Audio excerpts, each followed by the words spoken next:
أعوذ بالله من الشيطان الرجيم. بسم الله الرحمن الرحيم. تبارك الذي بيده الملك وهو على كل شيء قدير، الذي خلق الموت والحياة ليبلوكم أيكم أحسن عملا وهو العزيز الغفور، الذي خلق 7 سماوات طباقا ما ترى في خلق الرحمن من تفاوت فارجع البصر هل ترى من فطور ثم ارجع البصر كرتين ينقلب إليك البصر خاسئا وهو حسير، ولقد زينا السماء الدنيا بمصابيح وجعلناها رجوما للشياطين وأعتدنا لهم عذاب السعير، وللذين كفروا بربهم عذاب جهنم وبئس المصير. إذا ألقوا فيها سمعوا لها شهيقا وهي تفور تكاد تميز من الغيظ، كلما ألقي فيها فوج سألهم خزنتها ألم يأتكم نذير، قالوا بلى قد جاءنا نذير فكذبنا وقلنا ما نزل الله من شيء إن أنتم إلا في ضلال كبير، وقالوا لو كنا نسمع أو نعقل ما كنا في أصحاب السعير، فاعترفوا بذنبهم فسحقا لأصحاب السعير. إن الذين يخشون ربهم بالغيب لهم مغفرة وأجر كبير، وأسروا قولكم أو اجهروا به إنه عليم بذات الصدور.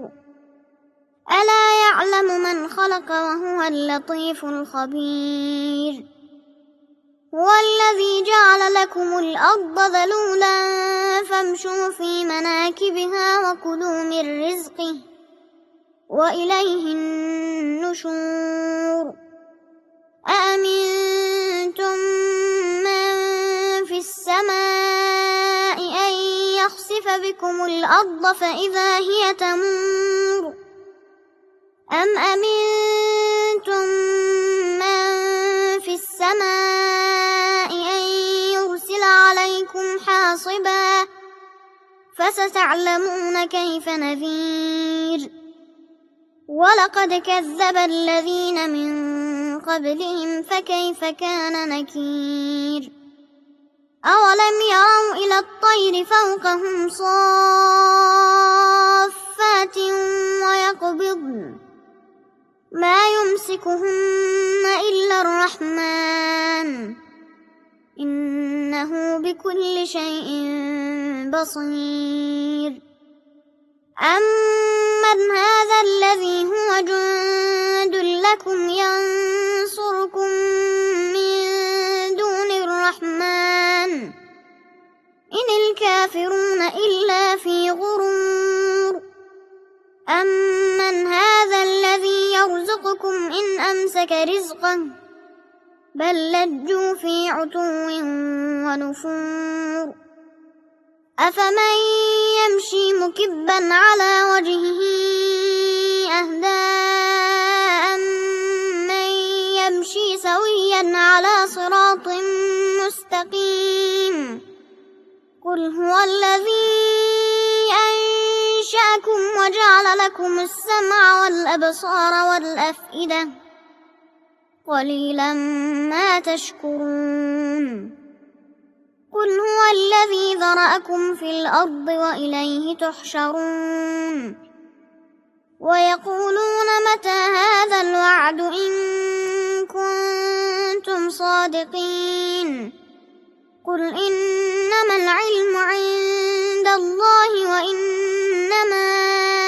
أنا نذير مبين فلما رأوه زلفة سيئت وجوه الذين كفروا وقيل هذا الذي كنتم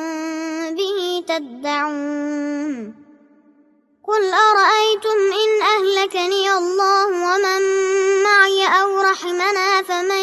يجير الكافرين من عذاب أليم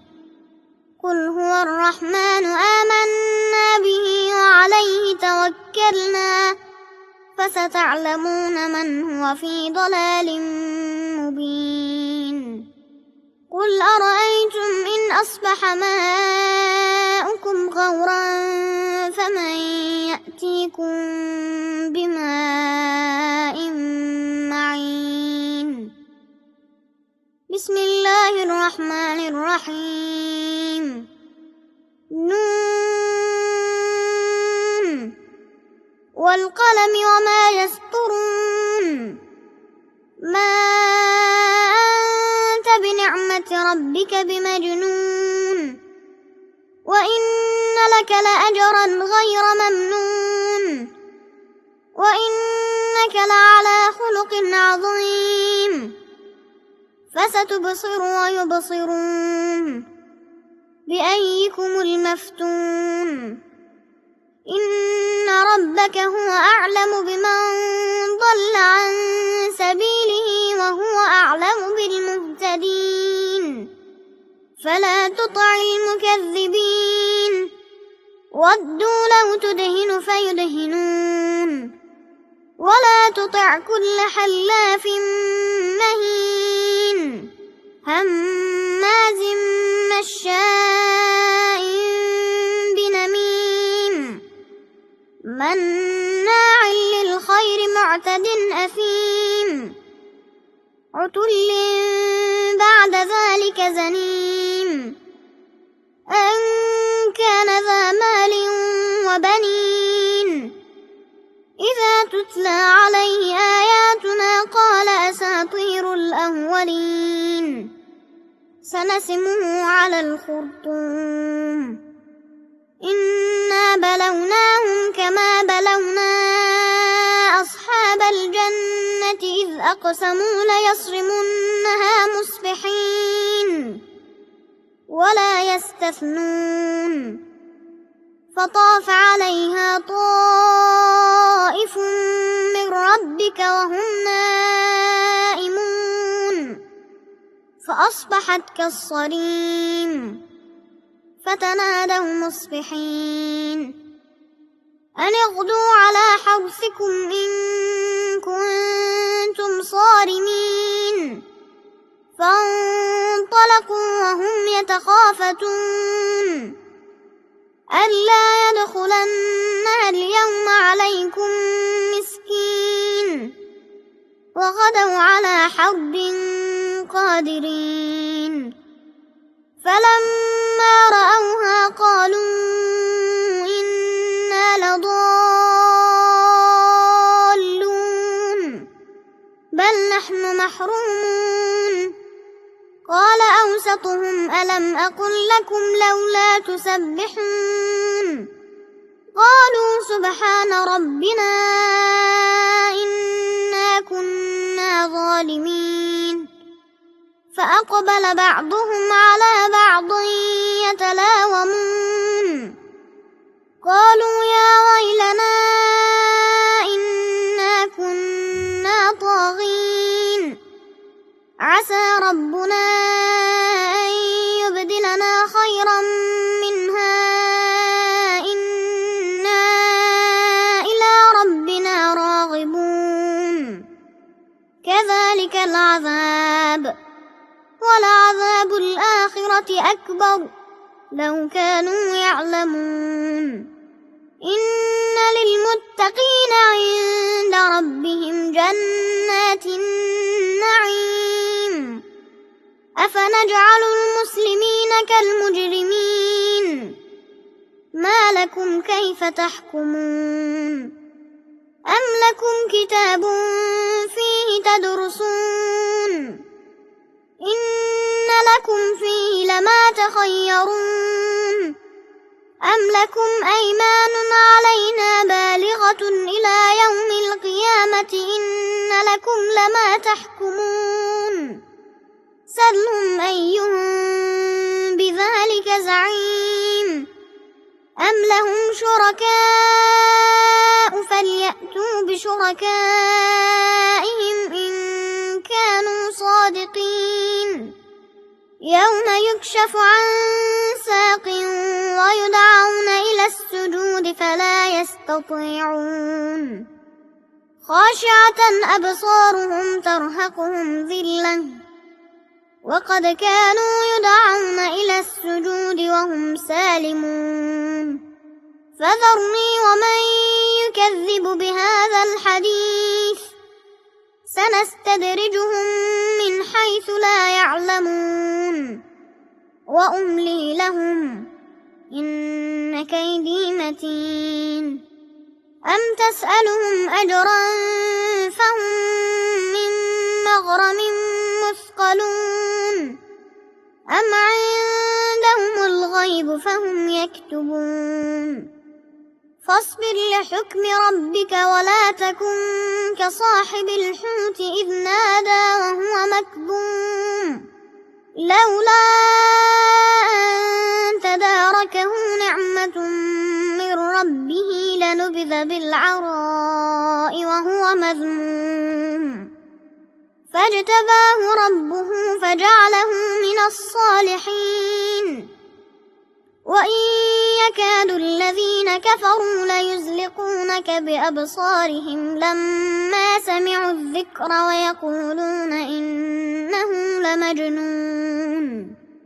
وما هو إلا ذكر للعالمين بسم الله الرحمن الرحيم الحاقة ما الحاقة وما أدراك ما الحاقة كذبت ثمود وعاد بالقارعة فأما ثمود فأهلكوا بالطاغية وأما عاد فأهلكوا بريح صرصر عاتية سخرها عليهم 7 ليال و8 أيام حسوما فترى القوم فيها صرعى كأنهم أعجاز نخل خاوية فهل ترى لهم من باقية وجاء فرعون ومن قبله والمؤتفكات بالخاطئة فعصوا رسول ربهم فأخذهم أخذة رابية إنا لما طغى الماء حملناكم في الجارية لنجعلها لكم تذكرة وتعيها أذن واعية فإذا نفخ في الصور نفخة واحدة وحملت الأرض والجبال فدكتا دكة واحدة فيومئذ وقعت الواقعة وانشقت السماء فهي يومئذ واهية والملك على أرجائها ويحمل عرش ربك فوقهم يومئذ 8 يومئذ تعرضون لا تخفى منكم خافية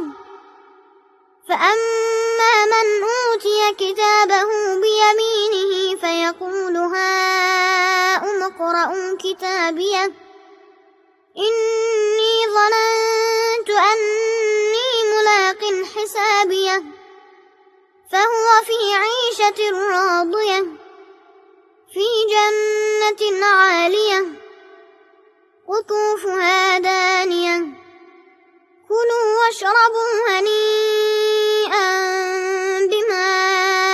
أسلفتم في الأيام الخالية وأما من أوتي كتابه بشماله فيقول يا ليتني لم أوت كتابيه ولم أدر ما حسابيه يا ليتها كانت القاضية ما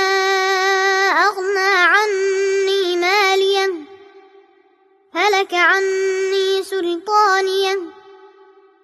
خذوه فغلوه ثم الجحيم صلوه ثم في سلسلة ذرعها 70 ذراعا فاسلكوه إنه كان لا يؤمن بالله العظيم ولا يحض على طعام المسكين فليس له اليوم هاهنا حميم ولا طعام إلا من غسلين لا يأكله إلا الخاطئون فلا أقسم بما تبصرون وما لا تبصرون إنه لقول رسول كريم وما هو بقول شاعر قليلا ما تؤمنون ولا بقول كاهن قليلا ما تذكرون تنزيل من رب العالمين ولو تقول علينا بعض الأقاويل لأخذنا منه باليمين ثم لقطعنا منه الوتين فما منكم من أحد عنه حاجزين وإنه لتذكرة للمتقين وإنا لنعلم أن منكم مكذبين وإنه لحسرة على الكافرين وإنه لحق اليقين فسبح باسم ربك العظيم بسم الله الرحمن الرحيم سأل سائل بعذاب واقع للكافرين ليس له دافع من الله ذي المعارج تعرج الملائكة والروح إليه في يوم كان مقداره 50,000 سنة فاصبر صبرا جميلا إنهم يرونه بعيدا ونراه قريبا يوم تكون السماء كالمهل وتكون الجبال كالعهن ولا يسأل حميم حميما يبصرونهم يود المجرم لو يفتدي من عذاب يومئذ ببنيه وصاحبته وأخيه وفصيلته التي تؤويه ومن في الأرض جميعا ثم ينجيه كلا إنها لظى نزاعة للشوى تدعو من أدبر وتولى وجمع فأوعى إن الإنسان خلق هلوعا إذا مسه الشر جزوعا وإذا مسه الخير منوعا إلا المصلين الذين هم على صلاتهم دائمون والذين في أموالهم حق معلوم للسائل والمحروم والذين يصدقون بيوم الدين والذين هم من عذاب ربهم مشفقون إن عذاب ربهم غير مأمون والذين هم لفروجهم حافظون إلا على أزواجهم أو ما ملكت أيمانهم فإنهم غير ملومين فمن ابتغى وراء ذلك فأولئك هم العادون والذين هم لأماناتهم وعهدهم راعون والذين هم بشهاداتهم قائمون والذين هم على صلاتهم يحافظون أولئك في جنات مكرمون فما للذين كفروا قبلك مهطعين عن اليمين وعن الشمال عزين أيطمع كل امرئ منهم أن يدخل جنة نعيم كلا إنا خلقناهم مما يعلمون فلا أقسم برب المشارق والمغارب إنا لقادرون على أن نبدل خيرا منهم وما نحن بمسبوقين فذرهم يخوضوا ويلعبوا حتى يلاقوا يومهم الذي يوعدون يوم يخرجون من الأجداث سراعا كأنهم إلى نصب يوفضون خاشعة أبصارهم ترهقهم ذلة ذلك اليوم الذي كانوا يوعدون بسم الله الرحمن الرحيم إنا أرسلنا نوحا إلى قومه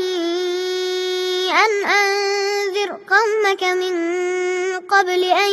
يأتيهم عذاب أليم قال يا قوم إني لكم نذير مبين أن اعبدوا الله واتقوه وأطيعون يغفر لكم من ذنوبكم ويؤخركم إلى أجل مسمى إن أجل الله إذا جاء لا يؤخر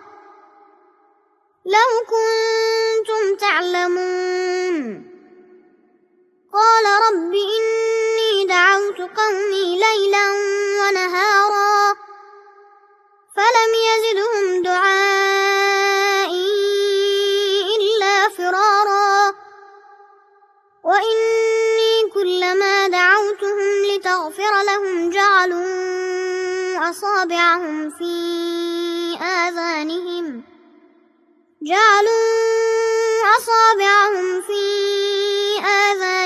واستغشوا ثيابهم وأصروا واستكبروا استكبارا ثم إني دعوتهم جهارا ثم إني أعلنت لهم وأسررت لهم إسرارا فقلت استغفروا ربكم إنه كان غفارا يرسل السماء عليكم مدرارا ويمددكم بأموال وبنين ويجعل لكم جنات ويجعل لكم أنهارا ما لكم لا ترجون لله وقارا وقد خلقكم أطوارا ألم تروا كيف خلق الله 7 سماوات طباقا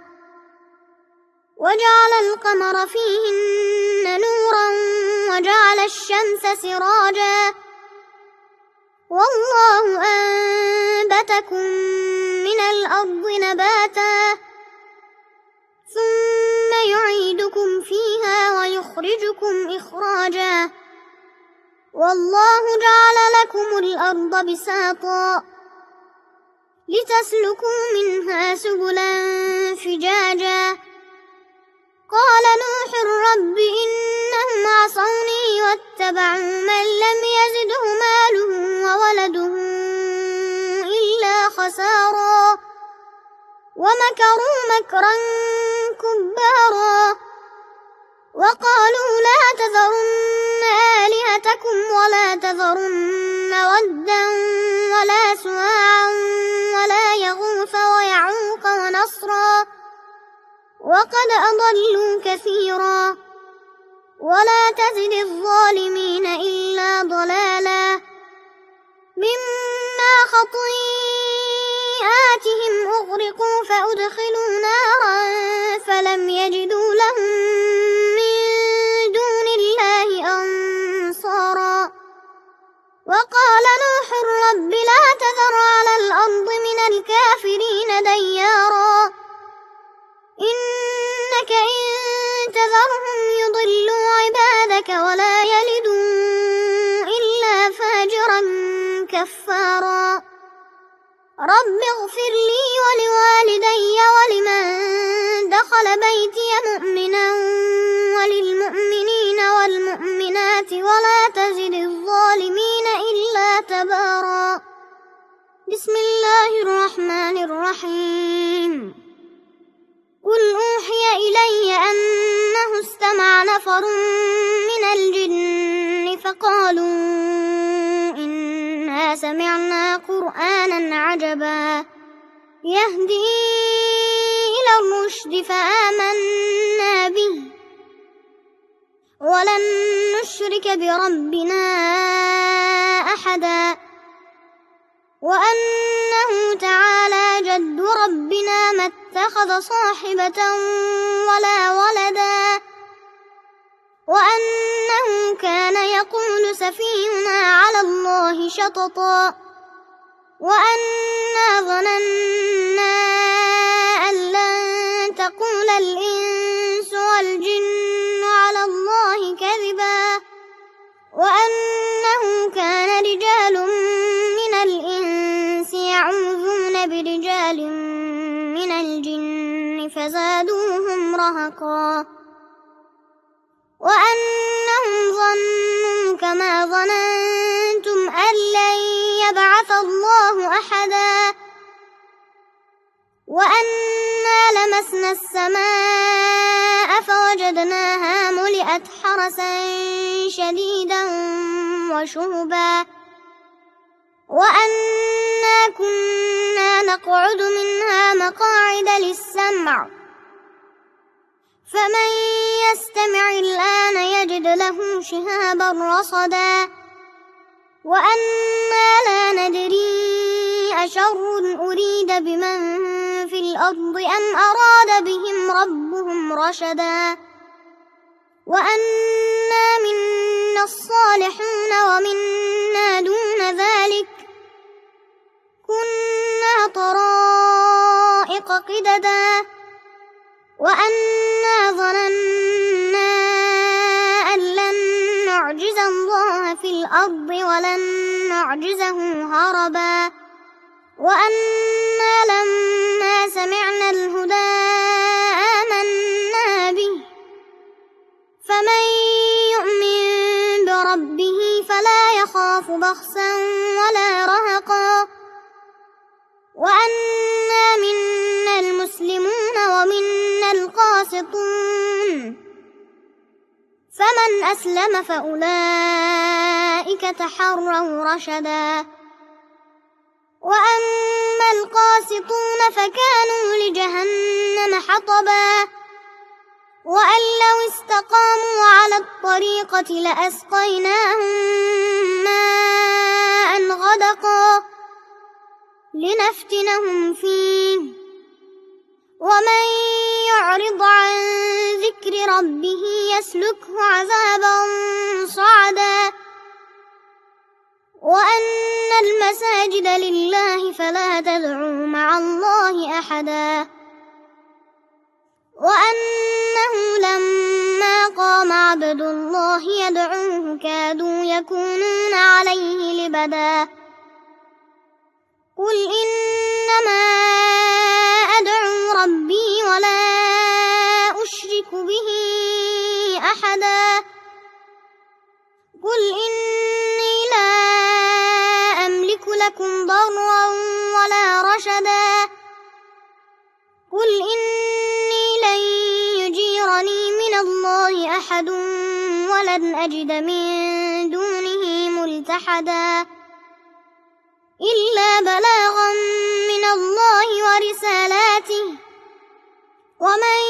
يعص الله ورسوله فإن له نار جهنم خالدين فيها أبدا حتى إذا رأوا ما يوعدون فسيعلمون من أضعف ناصرا وأقل عددا قل إن أدري أقريب ما توعدون أم يجعل له ربي أمدا عالم الغيب فلا يظهر على غيبه أحدا إلا من ارتضى من رسول فإنه يسلك من بين يديه ومن خلفه رصدا ليعلم أن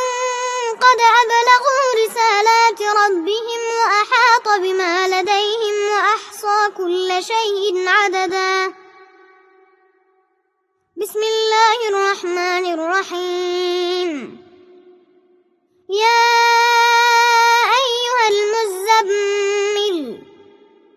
قم الليل إلا قليلا نصفه أو انقص منه قليلا أو زد عليه ورتل القرآن ترتيلا إنا سنلقي عليك قولا ثقيلا إن ناشئة الليل هي أشد وطئا وأقوم قيلا إن لك في النهار سبحا طويلا واذكر اسم ربك وتبتل إليه تبتيلا رب المشرق والمغرب لا إله إلا هو فاتخذه وكيلا واصبر على ما يقولون واهجرهم هجرا جميلا وذرني والمكذبين أولي النعمة ومهلهم قليلا إن لدينا أنكالا وجحيما وطعاما ذا غصة وعذابا أليما يوم ترجف الأرض والجبال وكانت الجبال كثيبا مهيلا إنا أرسلنا إليكم رسولا شاهدا عليكم كما أرسلنا إلى فرعون رسولا فعصى فرعون الرسول فأخذناه أخذا وبيلا فكيف تتقون إن كفرتم يوما يجعل الولدان شيبا السماء منفطر به كان وعده مفعولا إن هذه تذكرة فمن شاء اتخذ إلى ربه سبيلا إن ربك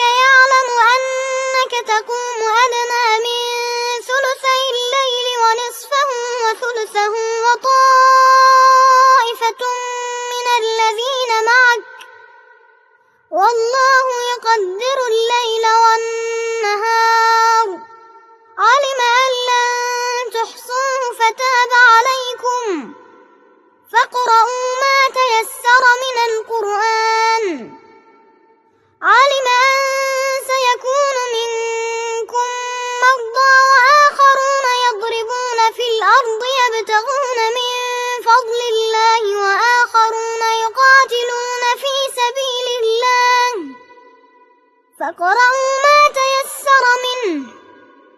وأقيموا الصلاة وآتوا الزكاة وأقرضوا الله قرضا حسنا وما تقدموا لأنفسكم من خير تجدوه عند الله هو خيرا وأعظم أجرا واستغفروا الله إن الله غفور رحيم. بسم الله الرحمن الرحيم. يا أيها المدثر قم فأنذر وربك فكبر وثيابك فطهر والرجز فاهجر ولا تمنن تستكثر ولربك فاصبر فإذا نقر في الناقور فذلك يومئذ يوم عسير على الكافرين غير يسير. ذرني ومن خلقت وحيدا وجعلت له مالا ممدودا وبنين شهودا ومهدت له تمهيدا ثم يطمع أن أزيد كلا إنه كان لآياتنا عنيدا سأرهقه صعودا إنه فكر وقدر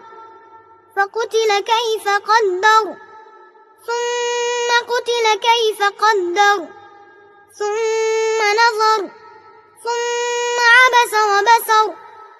ثم أدبر واستكبر فقال إن هذا إلا سحر يؤثر إن هذا إلا قول البشر سأصليه سقر وما أدراك ما سقر لا تبقي ولا تذر لواحة للبشر عليها 19 وما جعلنا أصحاب النار إلا ملائكة وما جعلنا عدتهم إلا فتنة للذين كفروا ليستيقن الذين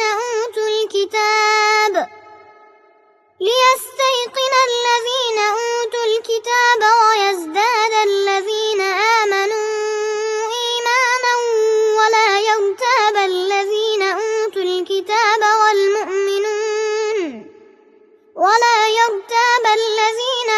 الكتاب والمؤمنون وليقول الذين في قلوبهم مرض والكافرون ماذا أراد الله بهذا مثلا كذلك يضل الله من يشاء ويهدي من يشاء وما يعلم جنود ربك إلا هو وما هي إلا ذكرى للبشر كلا والقمر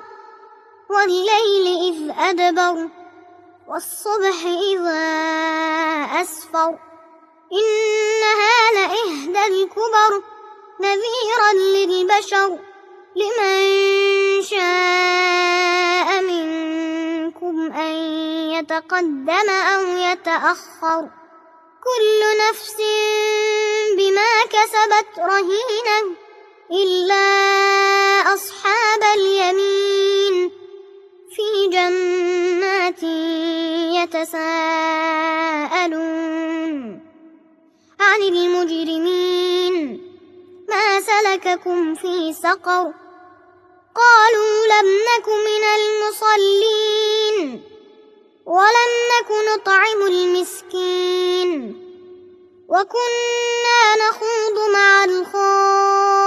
الخائضين وكنا نكذب بيوم الدين حتى أتانا اليقين فما تنفعهم شفاعة الشافعين فما لهم عن التذكرة معرضين كأنهم حمر مستنفرة فرت من قسورة بل يريد كل امرئ منهم أن يؤتى صحفا منشرة كلا بل لا يخافون الآخرة كلا إنه تذكرة فمن شاء ذكره وما يذكرون إلا أن يشاء الله هو أهل التقوى وأهل المغفرة. بسم الله الرحمن الرحيم. لا أقسم بيوم القيامة ولا أقسم بالنفس اللوامة أيحسب الإنسان أن لن نجمع عظامه بلى قادرين على أن نسوي بنانه بل يريد الإنسان ليفجر أمامه يسأل أيان يوم القيامة فإذا برق البصر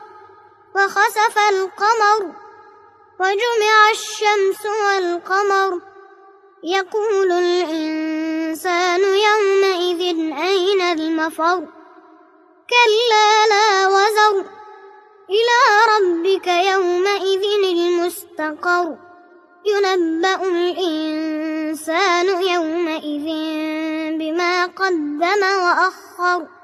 بل الإنسان على نفسه بصيرا ولو ألقى معاذيرا لا تحرك به لسانك لتعجل به إن علينا جمعه وقرآنا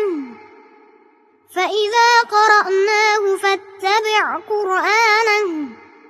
ثم إن علينا بيانه كلا بل تحبون العاجلة وتذرون الآخرة وجوه يومئذ ناظرة إلى ربها ناظرة ووجوه يومئذ باسرة تظن أن يفعل بها فاقرة كلا إذا بلغت التراقي وقيل من راق وظن أنه الفراق والتفت الساق بالساق إلى ربك يومئذ المساق فلا صدق ولا صلى ولكن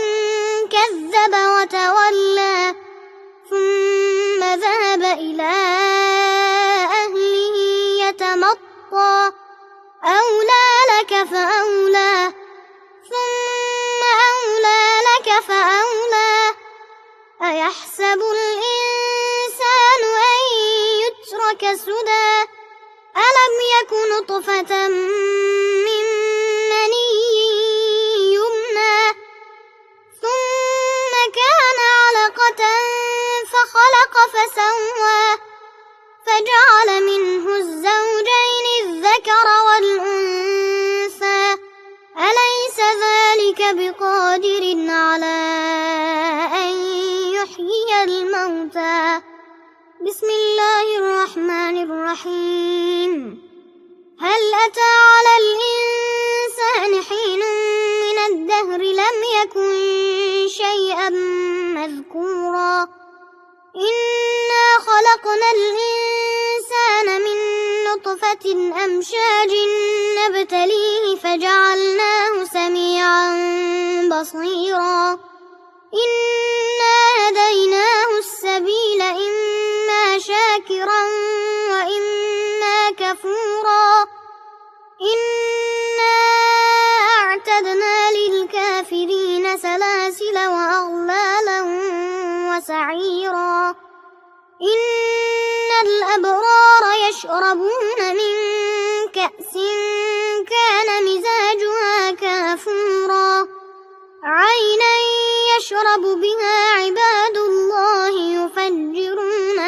تفجيرا يوفون بالنذر ويخافون يوما كان شره مستطيرا ويطعمون الطعام على حبه مسكينا ويتيما وأسيرا إنما نطعمكم لوجه الله لا نريد منكم جزاء ولا شكورا إنا نخاف من ربنا يوما عبوسا قمطريرا فوقاهم الله شر ذلك اليوم ولقاهم نضرة وسرورا وجزاهم بما صبروا جنة وحريرا متكئين فيها على الأرائك لا يرون فيها شمسا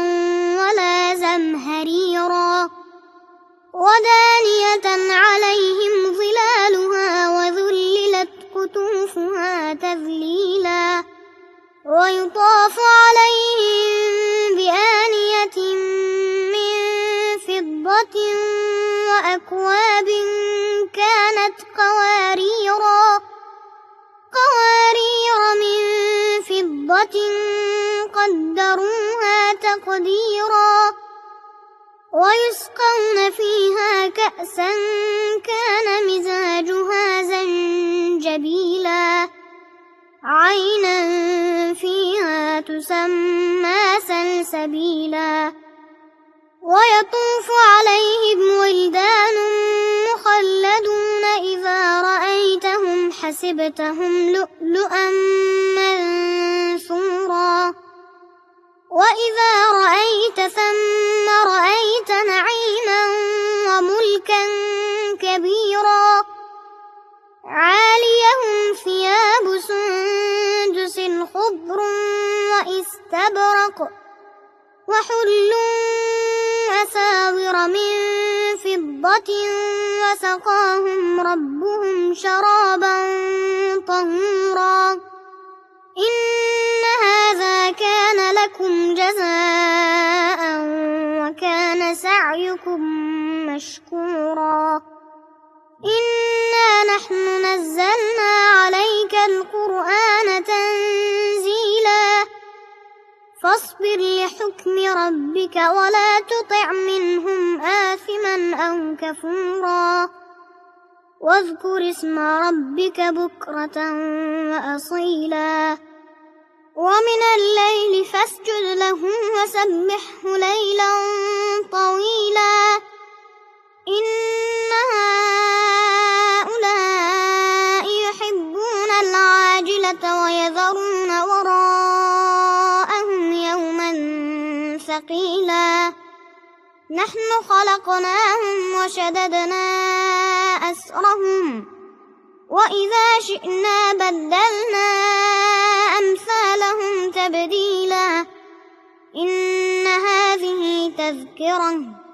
فمن شاء اتخذ إلى ربه سبيلا وما تشاءون إلا أن يشاء الله إن الله كان عليما حكيما يدخل من يشاء في رحمته والظالمين أعد لهم عذابا أليما بسم الله الرحمن الرحيم والمرسلات عرفا فالعاصفات عصفا والناشرات نشرا فالفارقات فرقا فالملقيات ذكرا عذرا أو نذرا إنما توعدون لواقع فإذا النجوم طمست وإذا السماء فرجت وإذا الجبال نسفت وإذا الرسل أقتت لأي يوم أجلت ليوم الفصل وما أدراك ما يوم الفصل ويل يومئذ للمكذبين ألم نهلك الأولين ثم نتبعهم الآخرين كذلك نفعل بالمجرمين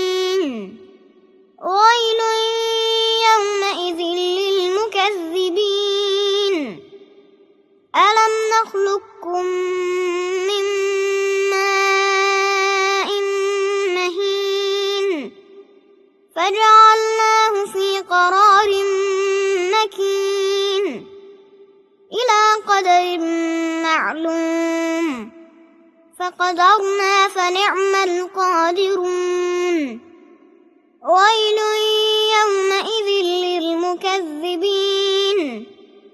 ألم نجعل الأرض كفاتا أحياء وأمواتا